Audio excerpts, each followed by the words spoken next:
کہ آغا بعد السلام پوچھنے والے نے یہ پوچھا ہے کہ جو شادی میں کپڑے پہنائے جاتے ہیں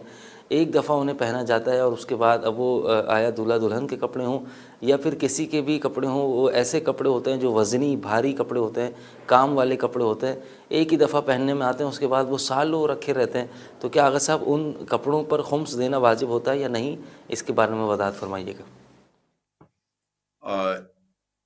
جی زیدی صاحب، یہ اکثر ایسا ہوتا ہے، خصوصاً وہ کپڑے جو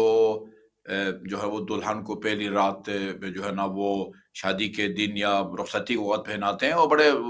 لاکھوں میں ہوتا ہے وہ جوڑا، وہ ایک ہی رات جو ہے نا وہ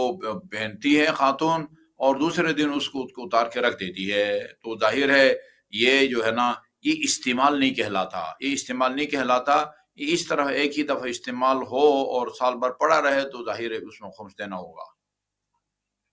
اگلے سوال کی جانب چلتے ہیں، اور سوال پوچھنے والے نے بعد السلام یہ پوچھا ہے کہ اگر کوئی روزہ رمضان المبارک کا کوئی روزہ سفر کی وجہ سے قضا ہوا ہو تو کیا اس روزے کو اگلے ماہ رمضان سے پہلے اس کی قضا مکمل کرنا ضروری ہے، یا جب توفیق ملے تب اس روزے کی قضا بجا لا سکتے ہیں؟ وضاحت فرمائیے گا۔ دیکھیں جی، یہ مسئلہ میں پہلے بھی بیان کر چکا ہوں کہ آدمی ظاہر ہے یہ سفر کا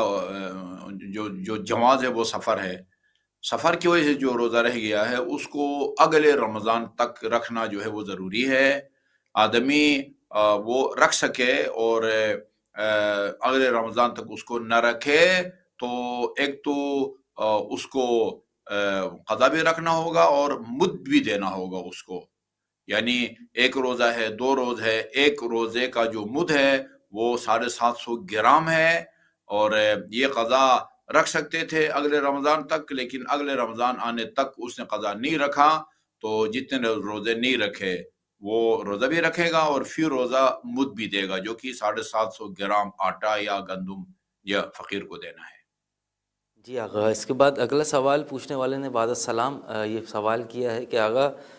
میں فجر کی نماز ادا کر رہا تھا، لیکن نماز مکمل کرنے کے بعد مجھے یہ علم ہوا کہ نماز کا وقت مکمل ہو چکا تھا اور فجر کی نماز میری قضا ہو چکی تھی، لیکن میں نے ادا کی نیت سے، واجب کی نیت سے اس کو ادا کیا، تو کیا میری نماز کے بارے میں کیا حکم ہے؟ وہ قضا شمار ہو جائے گی یا نماز دوبارہ ادا کرنی ہوگی؟ نہیں، آپ کی نماز ٹھیک ہے، آپ نے قربتاً اللہ نماز پڑھی ہے اس خیال سے کہ یعنی ابھی وقت ہوگا، اور جب کہ وہ نکل چکا ہو تو ٹھیک ہے، نماز ٹھیک ہے آپ کی۔ جی آغا صاحب، اگلا سوال یہ ہے کہ کیا شریعت نے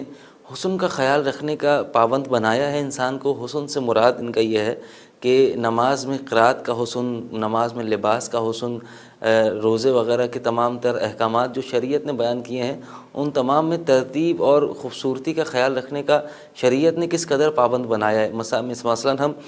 جلد بازی میں قرآن کی تلاوت کرتے ہیں تو وہ ہمیں خود بھی سمجھ میں نہیں آ رہی ہوتی کہ ہم کیا پڑھ رہے ہیں، تو کیا حکم ہے شریعت کا کہ کس طریقے سے ادا کیا جائے؟ وضاحت فرمائیے گا۔ دیکھیں جی، قرات کا حسن یہ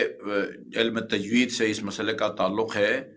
بعض جو ہے نا وہ محسنات ہیں، ان کا خیال رکھنا بہتر ہے، مستحسن ہے، اگر نہ بھی خیال رکھیں تو نماز ہو جاتی ہے، لیکن کچھ کمزوریاں یا خامیاں ہوتی ہیں کہ جن کی وجہ سے نماز باطل ہو جاتی ہے۔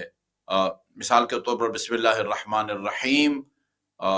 اس میں جو ہے وہ دو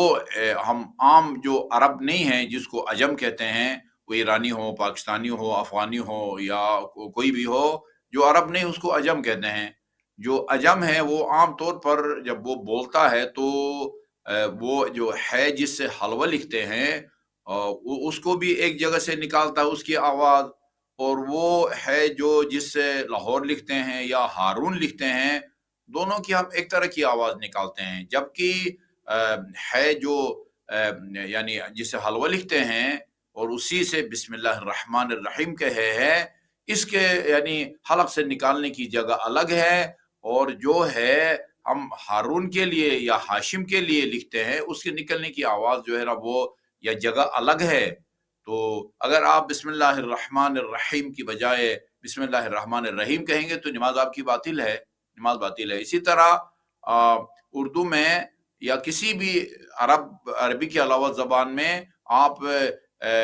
یعنی عین اور الف کی ایک ہی آواز نکالتے ہیں، عام ہے یا عام ہے۔ ایک عام ہے جو ہم کھاتے ہیں پھل ہے، ایک عام ہے خاص کے مقابلے میں، عام خاص وہ عین سے ہے۔ لیکن ہمارے جو غیر عرب ہیں وہ الف مد آ کی آواز اور عین الف آ کی ایک طرح کی آواز نکالتے ہیں، جبکہ عین کی آواز اس کے نکلنے کی جگہ اور ہے اور الف کے نکلنے کی جگہ، حمزے کے نکلنے کی جگہ اور ہے۔ تو جیسے الحمدللہ رب العالمین میں عین ہے، اس کی جگہ اگر آپ الحمدللہ رب العالمین کہیں گے تو آپ کی نماز باطل ہو جاتی ہے۔ اسی طرح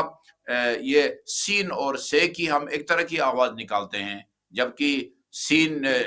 کو نکالنے کی جو جگہ ہے منہ میں وہ اور ہے، اور جو ہے نا وہ آپ کے سے کی جو ہے نا وہ آواز اور ہے۔ یہ جو ہے نا وہ جو ہے نا وہ آپ کے فاش غلطیاں، اس سے نماز باطل ہو جاتی ہے۔ آدمی ٹھیک کرنے کی کوشش کرے، کوشش کے بعد یا ٹھیک ہو جائے گی قراءت اور یہ ادائیگی، یا اگر خدا نخواستہ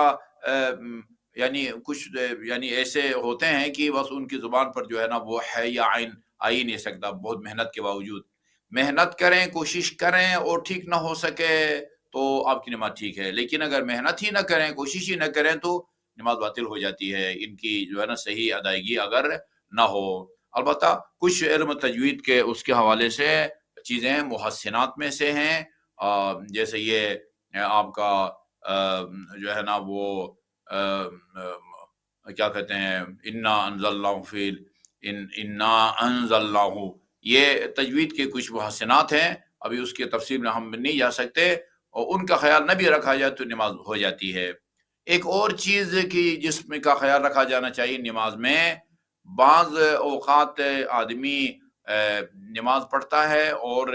ایک آیت کو پڑھ کے وہاں رکتا ہے،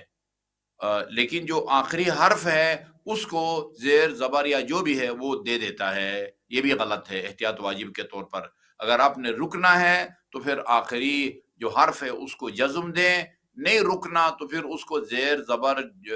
پیش جو بھی ہے اس کو آگے دے کے آگے نے پڑھنا ہے۔ تو بعض حضرات جو ہے نا وہ رکتے ہیں لیکن وہ زیر زبر وغیرہ دیتے ہیں، جیسے زیارت پڑھتے وقت السلام علیکم یا ابا عبداللہ ہے، یا مثلا فدخل معہما تحت الکساء،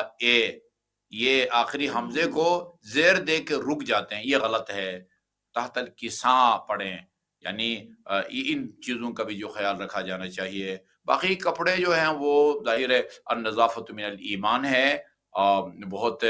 حتیٰ کی روایات میں بھی ائمہ معصومی یہ کام کرتے تھے، کپڑے بھی صاف ستھرا ہونے چاہیے، اور نماز میں جو ہے نا وہ خوشبو لگا کے نماز پڑھیں تو اس کا اجر جو ہے نا اس کی ارزش سے وہ بڑھ جاتی ہے۔